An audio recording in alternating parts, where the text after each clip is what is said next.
Halo, nama saya Dr. Muda Edgar Siahaan. Jadi pada saat ini saya akan menjelaskan dan berbagi terkait trauma kimia asam pada mata. Nah, jadi trauma kimia pada mata itu sebenarnya adalah kegawat daruratan karena terjadi paparan zat kimia pada mata yang dapat merusak struktur dan juga fungsi daripada mata.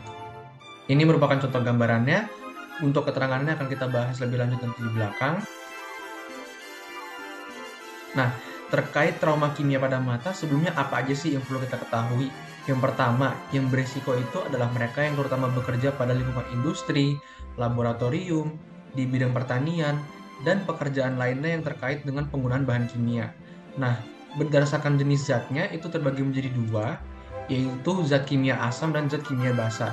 Kedua pembagian ini berdasarkan derajat keasamannya dan pada saat ini yang akan kita bahas adalah trauma kimia asam yaitu derajat keasamannya itu lebih rendah.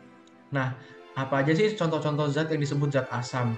Sehari-hari yang dapat kita temukan itu adalah baterai mobil, pemutih, cuka, cairan pemoles kaca, dan masih banyak zat-zat asam lainnya yang dapat kita temukan nggak cuma di tempat pekerjaan tapi juga di rumah tangga. Nah, kalau misalkan mata kita terpapar, apa aja sih yang bakal terjadi? Nah, yang pertama, pada mata yang terpapar itu kita dapat merasakan kok matanya lebih berair, kemudian kok kelopak matanya seperti berdenyut atau berkedut, dan juga kalau kita terpapar itu kita bisa merasakan kok pandangannya menjadi lebih kabur ataupun ketajaman daripada penglihatan kita tuh jadi menurun. Nah, ini merupakan contoh gambarannya. Jadi ini merupakan contoh gambaran trauma ringan. Belum ada perubahan bentuk yang signifikan. Dan ini masih merah-merah aja, juga masih mungkin cenderung berair. Ini untuk trauma yang cenderung sedang. Di sini sudah sampai terbentuk sebuah luka ya. Dan pada trauma yang berat itu, dia ini bentuknya sudah mulai berubah dan kemungkinan juga mengalami gangguan fungsinya, mungkin menjadi lebih buram dan sebagainya. Nah, kalau misalkan kita terpapar zat kimia asam ataupun zat kimia yang lain, sebenarnya tuh apa sih yang harus dilakukan pertama? Yang paling utama adalah kita harus melakukan irigasi. Irigasi ini atau mengalirkan cairan pada mata itu ditujukan untuk menghilangkan dan juga melarutkan bahan kimia yang menyebabkan trauma sehingga mencapai tingkat keasaman normal. Pada kasus ini, kalau misalkan kena yang zat asam, kita berusaha untuk meningkatkan derajat keasamannya. Nanti akan dibahas lebih lanjut di belakang. Yang pertama itu untuk irigasi mata itu persiapannya yang perlu kita ketahui. Nah, kalau kita mau melakukan, nggak perlu kita cuci pakai alkohol karena justru alkohol itu dapat menyebabkan iritasi pada mata. Nah, kalau misalkan mau membersihkan, kita gunakan saja air mengalir.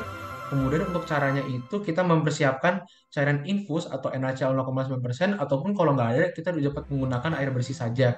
Diairi dan dialirkan pada mata itu selama 15 sampai 30 menit dengan posisi menghadap ke atas ataupun duduk menghadap ke atas dan kepalanya itu dimiringkan ke arah mata yang terpapar. Jadi misalkan kalau mata kiri yang kena, kita memiringkan kepalanya ke arah kiri. Kemudian kita akan mengalirkan air dari tepi mata bagian dalam ke bagian luar untuk menghindari terjadinya paparan terhadap mata yang lainnya.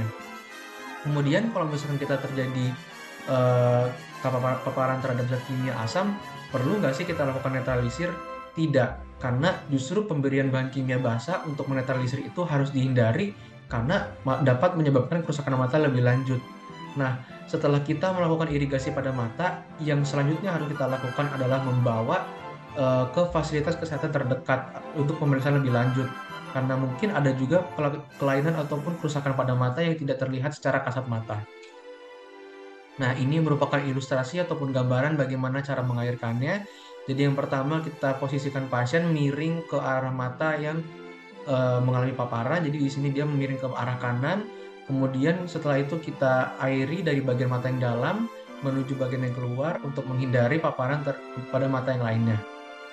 Nah, kemudian setelah dilakukan irigasi, sudah melakukan pemeriksaan, sudah diobati, selanjutnya ini apa yang kita dapat lakukan untuk mencegah terjadinya paparan lagi? Yang pertama, kita dapat menggunakan safety goggles di tempat pekerjaan kita ataupun apabila kita sedang berhadapan dengan zat kimia. Kemudian kita juga dapat menggunakan safety glasses atau kacamata keamanan dan juga kita dapat menggunakan face shield. Nah, ketiga alat aman ini digunakan untuk mencegah paparan secara langsung dengan zat kimia sehingga tidak terjadi trauma pada mata.